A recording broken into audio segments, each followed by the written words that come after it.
The last message before war, the stars above Earth, were no longer empty. They were crowded full of alien warships, stretching across the black sky like a wall of steel.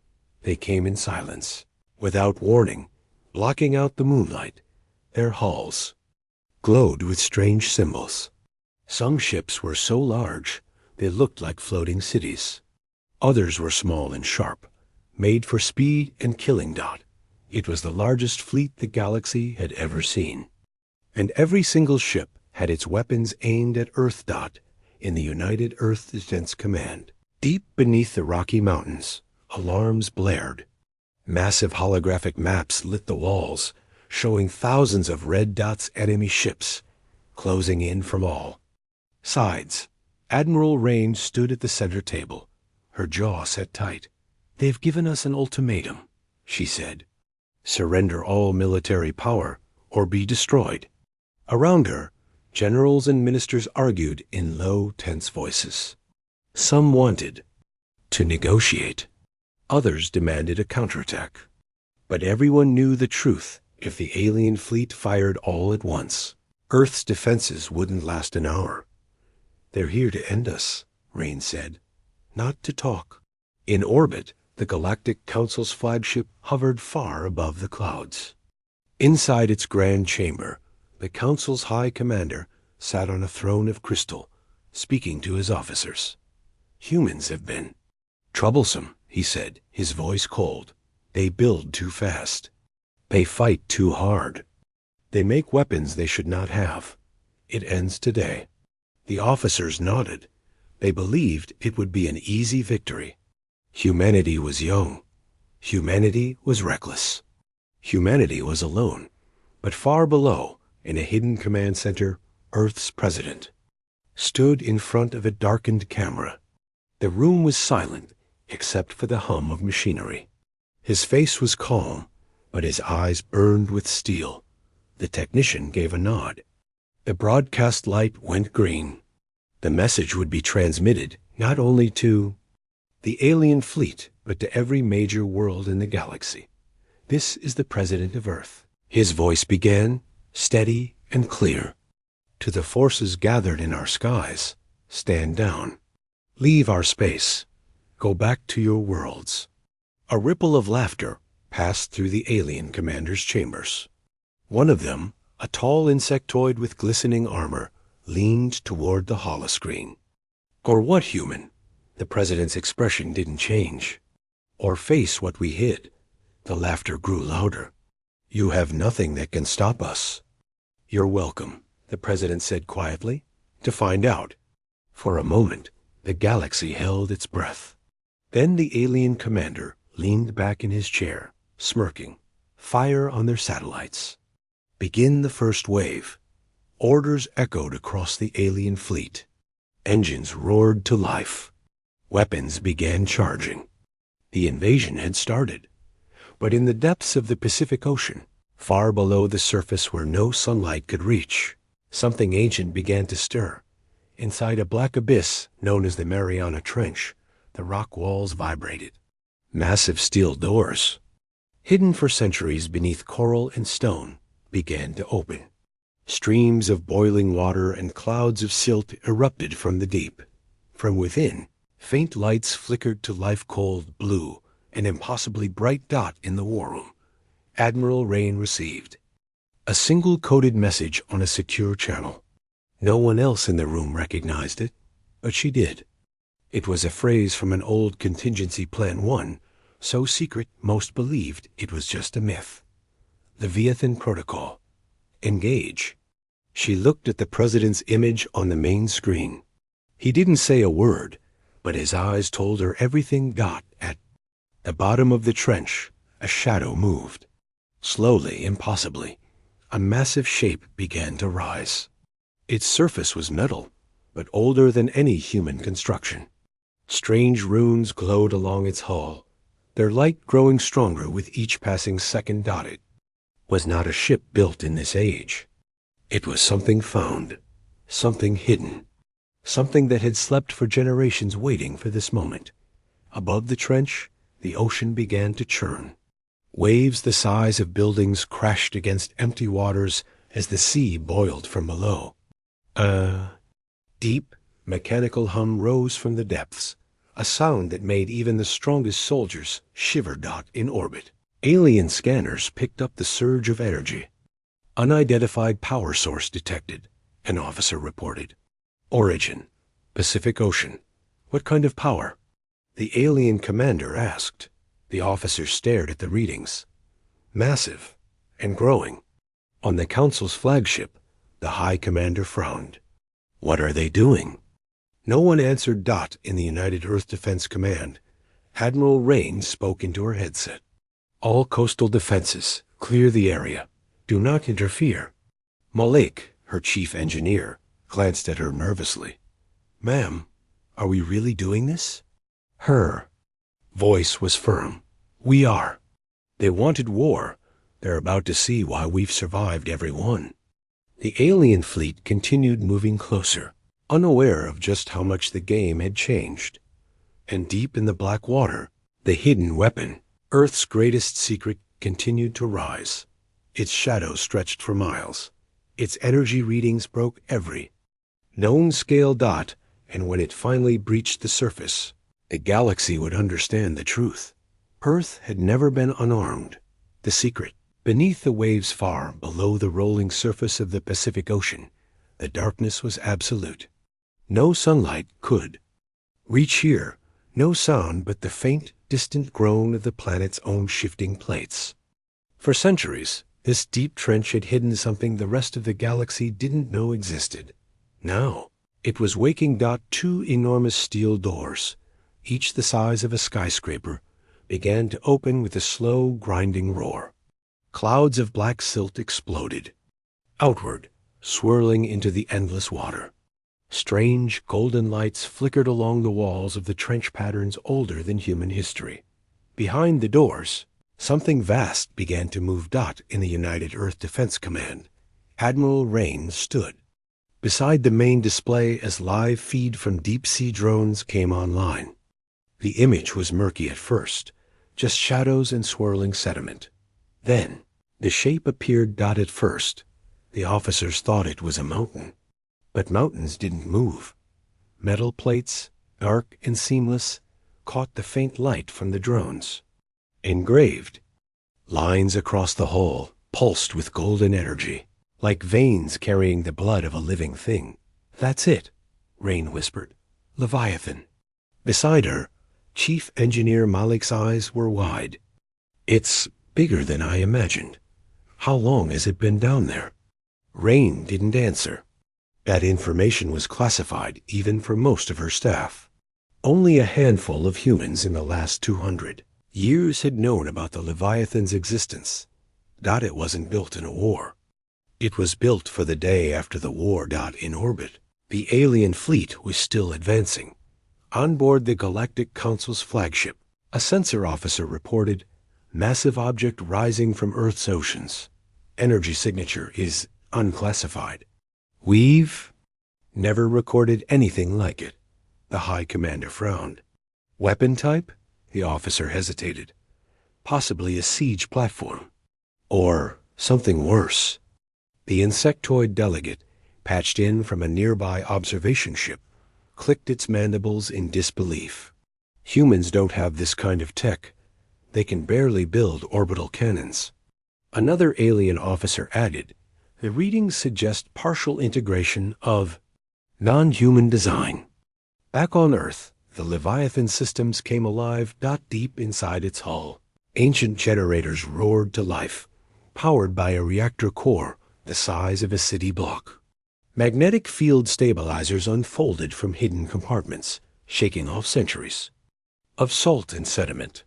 Gigantic propulsion rings began to spin slowly, creating deep ocean currents that surged toward the surface. Rain tapped her headset.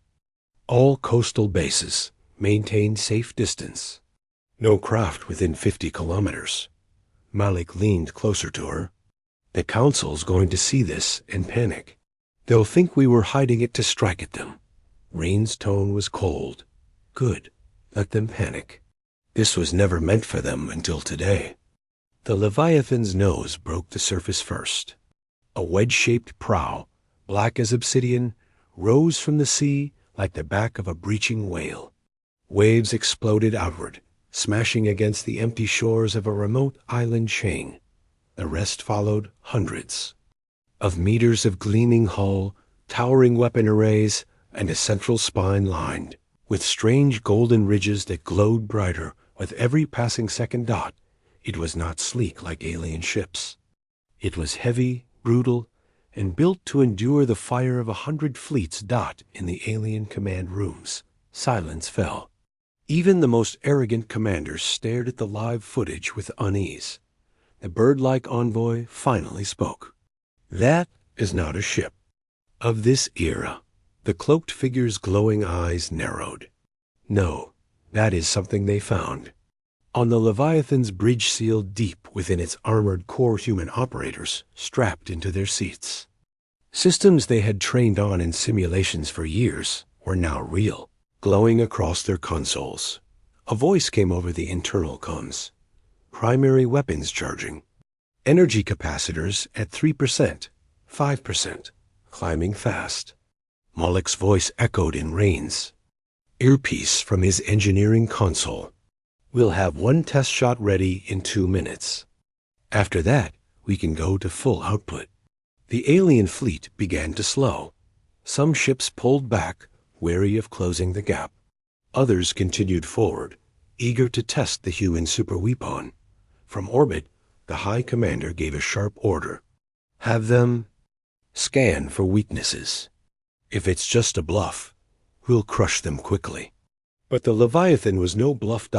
As the waves settled around the massive hull, the first of its weapons deployed.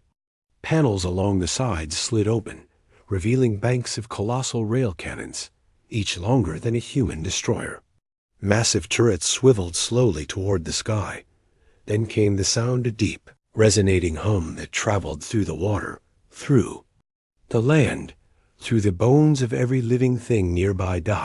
It wasn't just a machine warming up. It felt like the planet itself was growling. In the alien flagship, a warning flashed across the sensor officer's display. Power output still climbing. Current level is equal to, no, greater than the combined weapons of our 3 largest fleets. The High Commander stared at the numbers. "That's impossible." The cloaked figure corrected him. "It's human." The first test of fear, the alien Vanguard cruiser moved slowly through high orbit, its sleek black hull reflecting the pale light of the sun. It was a Predator ship, fast, heavily armed, and built to intimidate. Its crew didn't believe the humans had a weapon that could harm them. They were about to learn otherwise. On the Leviathan's bridge, Admiral Rain stood with her hands clasped. Behind her back, eyes locked on the targeting display. "Target locked," the gunnery officer reported. "Range optimal." Chief Engineer Malik leaned forward at his console. "Capacitors charged to 5%. This will be a light shot, just enough to send a message." Rain nodded slowly. "Send it." Far above, the alien cruisers. Captain smirked as his sensors reported a strange energy spike from the ocean below. "A desperate move," he told his crew.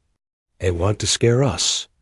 But before his sentence ended, the ocean lit up. From the Leviathan's central spine, a single rail cannon roared to life. The magnetic coils flashed gold, discharging a projectile at impossible speed. The round tore upward through the atmosphere. In a streak of burning light, vanishing into the blackness of space, 2 seconds later, it hit. The alien cruiser didn't explode in fire. It shattered. The kinetic impact punched a perfect hole straight through the ship's center, slicing its reactor clean in half. The force tore the vessel into 2 drifting pieces, each trailing debris and frozen bodies into the void. In the alien fleet's comm channels, stunned voices overlapped. What happened? It was one shot. No beam, no missiles. It just cut through us. In the Galactic Council flagship, the High Commander shot to his feet. "Report!" The sensor officer's voice was tight. Unknown projectile. Velocity? 0.01 light speed. No warning signs before impact. No defense systems reacted in time.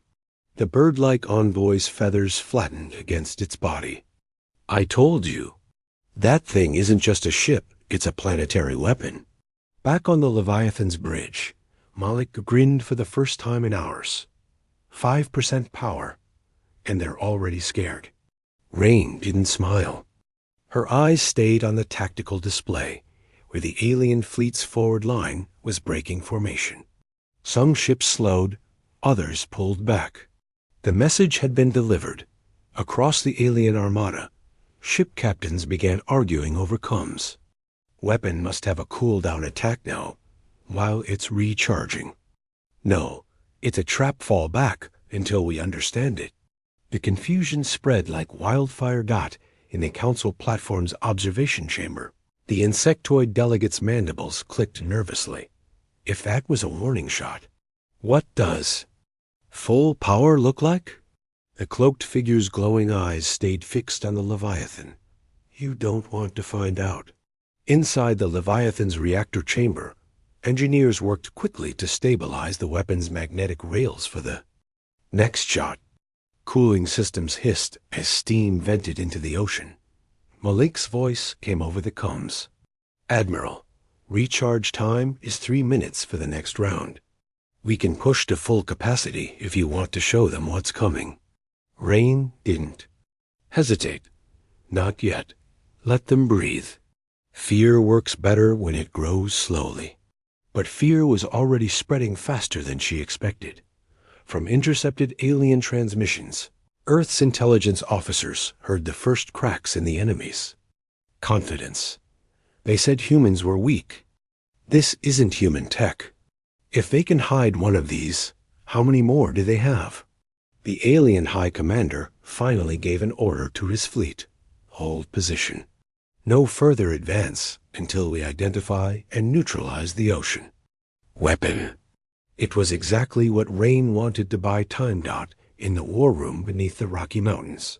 The president of Earth watched the live feed from the Leviathan. They've stopped moving, he said quietly. Rain's voice came over the secure line. Yes, but they're not leaving. The president's eyes narrowed. Then give them another reason to. What humanity hid the alien fleet remained in uneasy formation above Earth. They had expected a short, crushing battle. Instead, they now hung in silence, every captain staring at the ocean below, waiting for the massive weapon to fire again. Inside the Leviathan's bridge, Admiral Rain walked to the central display. Malik stood beside her, pulling up a classified file. The words Level Omega glowed red at the top. You're going to tell them? Malik asked quietly. They're not the only ones who deserve to know. Rain replied. The secure channel to Earth's president opened. His face appeared, serious but calm. They're stalling, Rain said. That's good, but it won't last. We both know they'll try to disable the Leviathan soon. The president nodded. Then maybe it's time the world knows the truth about where it came from. The Leviathan had not been built in the last century. It had not been built by humans at all. Thousands of years ago, long before humans walked the earth, another war had raged here. Not between primitive tribes, but between two great alien empires. One empire brought the Leviathan to this world as its ultimate siege weapon. Before the weapon could be used, its creators were defeated. The victors buried it in the deepest trench, sealing it with technology far beyond anything humanity could create. Centuries passed. The victors vanished. Earth's first civilizations rose, fell, and rose again, never knowing what slept beneath the ocean dot. It was during the Second World War that fragments of strange metal began washing up on Pacific islands after deep sea quakes. The material was unbreakable. Scientists could not identify its composition. Not by the late 21st century. Deep-sea drones had mapped part of the massive hull. Governments panicked. A secret alliance was formed, one that didn't trust even the United Nations with this information. Over decades, piece by piece, humanity learned to interface with the Leviathan. They could not fully understand it, but they could make it obey basic commands. The golden energy lines on its hull? That wasn't human engineering. That was alien reactivated for the first time in millennia. Malik closed the file and looked at Rain. You think the fleet above us knows that this isn't ours? Rain shook her head. They think it's human-built. And right now, that's exactly what we want them to believe. Up in the alien flagship, the High Commander studied the latest scans. One of his advisors spoke. The weapon's design is unusual. The alloy is unknown, but ancient. Parts of it match structures we've only seen in ruins on dead worlds. The insectoid delegate hissed. If it's ancient, how do humans control it? The cloaked figure finally spoke. Control and ownership are not the same. If they have learned to command this relic, then they have learned more than most species there. On the Leviathan's bridge, the gunnery officer announced, "Second shot ready. Power level 25%. Rain leaned over the tactical display. Target their flanking destroyer group. I want them to understand. We can end this at any time." Malik hesitated. At that power, we'll cut through multiple ships in one line. That's the point, Rain said. Above Earth, 3 alien destroyers began to adjust their orbit, trying to close in on the Leviathan's coordinates before they could move. Into firing range, the ocean weapon unleashed its second shot. The golden flash tore into space, piercing all 3 destroyers in a single streak of blinding light. For a second, nothing happened. Then all 3 ships broke apart almost at once, their hulls splintering like shattered glass. The debris drifted in silence, reflecting the sunlight like falling stars. In the alien fleet's coms, captains shouted over each other, "They can kill us from the surface. Our shields didn't even register the hit. This is not a fight, it's a slaughter." The High Commander silenced them with a single order: hold position. In the Council's observation chamber, the bird-like envoy turned to the cloaked figure. If they can fire again and again, why haven't they wiped out the whole fleet? The cloaked figure's voice was low. Because they don't need to. They want us to imagine what else they're hiding. Down on Earth, Rain listened to the intercepted alien chatter and allowed herself the smallest smile. They're starting to get it. Malik adjusted the weapon's controls. We could fire a 3rd shot, show them even more. No, Rain said. We've shown them enough for now. Let the fear sink in.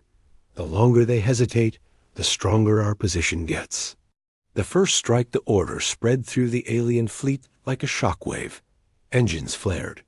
Weapons lit up. Hundreds of targeting systems locked on to a single point in the Pacific Ocean. On the Leviathan's bridge, alarms began to scream.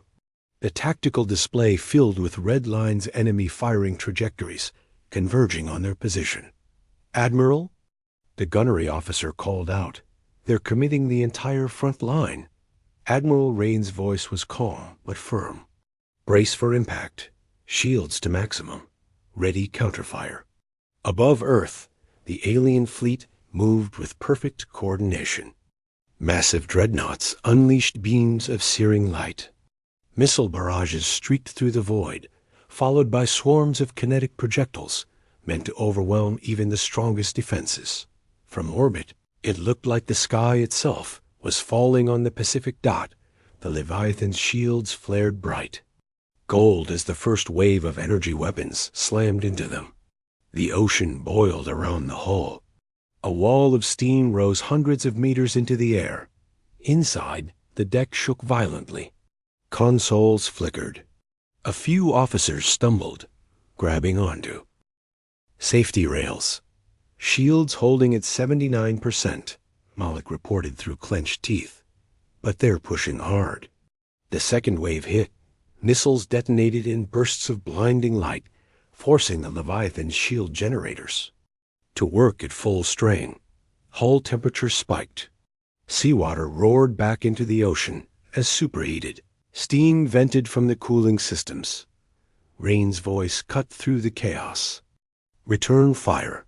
Target their heavy cruisers first. The Leviathan's primary rail cannon locked onto the largest cruiser in the enemy formation. Golden coils flashed, and the projectile screamed into space. The shot ripped clean through the cruiser's midsection, severing it in half. The explosion that followed tore apart two smaller ships. Caught in the blast radius, the alien fleet did not slow. A third wave came, this time from their fast attack craft, which darted in close to launch concentrated plasma strikes at the Leviathan's shield generators. On the bridge, warning lights turned red. Moloch shouted, "Portside shields down to 50%. One more direct hit there, and we lose protection on that flank." Rain didn't hesitate. "Rotate the hull. Keep our strongest shield facing the largest concentration of fire." The Leviathan's deep propulsion rings spun faster, rotating the massive ship while still keeping the main gun aimed toward orbit. High above, alien captains began to argue over comms. "They're absorbing too much damage. Focus all fire on the same quadrant, break their shields." "Negative, we need to stay spread out, or they'll cut through more of us." But the High Commander silenced them. "Keep pressing. They cannot take this forever." Inside the Leviathan, Malik glanced at Rain with urgency. "Admiral, if this keeps up, shields will fail in 5 minutes." Rain's reply was cold. "Then we ended in 4. She turned to the weapons officer. "Charge the main gun to 60%. Prepare a simultaneous volley from the secondary batteries." The officer hesitated. That much power at once could destabilize the reactor. "Do it anyway," Rain ordered. The Leviathan's entire hull began to glow faintly, golden energy running along the ridges like rivers of light. The main gun's coils blazed with white-hot brilliance. Smaller rail batteries along the flanks deployed and locked. Onto secondary targets. "Targets locked," the gunnery officer confirmed. Rain's voice was steady. "Fire all weapons." The ocean weapon roared. The main rail shot ripped through the largest enemy battleship, shattering it into molten fragments. In the same moment, the flanking batteries fired in rapid succession, turning 5 smaller ships into drifting wreckage. The alien fleet staggered. Their perfect formation broke as captains tried to maneuver away from the deadly firing arcs. On the Galactic Council flagship, the insectoid delegates slammed a claw onto the railing. "They're cutting through us." The cloaked figure simply said, "You should have listened when they told you to stand down." Back on the Leviathan, Malek read out the damage report. "Shields at 30% and falling. Reactor is at redline. We can't keep this pace." Rain looked at the tactical display. The alien fleet was still huge. Even after losing multiple ships, they had the numbers to overwhelm Earth if this dragged on. She knew what had to come next. The choice the Leviathan's bridge was tense. The golden glow of the weapons power conduits lit the walls, casting long shadows across the crew. Outside, the ocean churned violently from the heat of the battle, and the air inside smelled faintly of ozone and scorched metal. "Admiral," Malik said, "if we push to maximum capacity, the reactor will be unstable. If it fails, it won't just take out the Leviathan, it could destroy half the Pacific." Rain didn't answer right away. She stood at the center of the bridge, eyes locked on the tactical display showing the alien fleet's formation. There were still too many ships left. If the fight dragged on, Earth wouldn't survive docked in the underground war room beneath the Rocky Mountains. The president of Earth appeared on the secure hololink. His face was drawn, but his voice was steady. "Admiral Rain, status? Shields at 30%. Hull holding for now." Enemy fleet remains at 60% strength, Rain reported. The president glanced at Malik, then back to Rain. You're thinking about it, aren't you? Yes, sir, Rain replied. Maximum capacity shot. The room on the other end fell silent. Everyone knew what that meant, risking the destruction of the Leviathan and possibly catastrophic damage to Earth's oceans. On the Galactic Council flagship, the alien High Commander was receiving his own reports. They're weakening, an officer said. Another 10 minutes of concentrated fire and their shields will collapse. The High Commander's mandibles clicked in satisfaction. Good, then finish it. The cloaked figure, standing silently in the corner, finally spoke. You think they'll wait to die? You think that thing in the ocean has shown you its teeth yet? Back on the Leviathan, Malik broke the silence on the bridge. If we fire at maximum, the recoil could fracture the hull. The magnetic rails could melt. And if the reactor fails, Rain cut him off. And if we don't fire, they'll wipe us out. Malik stared at her for a long moment. Then we have to make it count. Rain opened the secure channel to Earth's leadership. I need authorization for Leviathan Protocol Omega. One shot, all power. Voices argued on the other end, some fearful, some furious.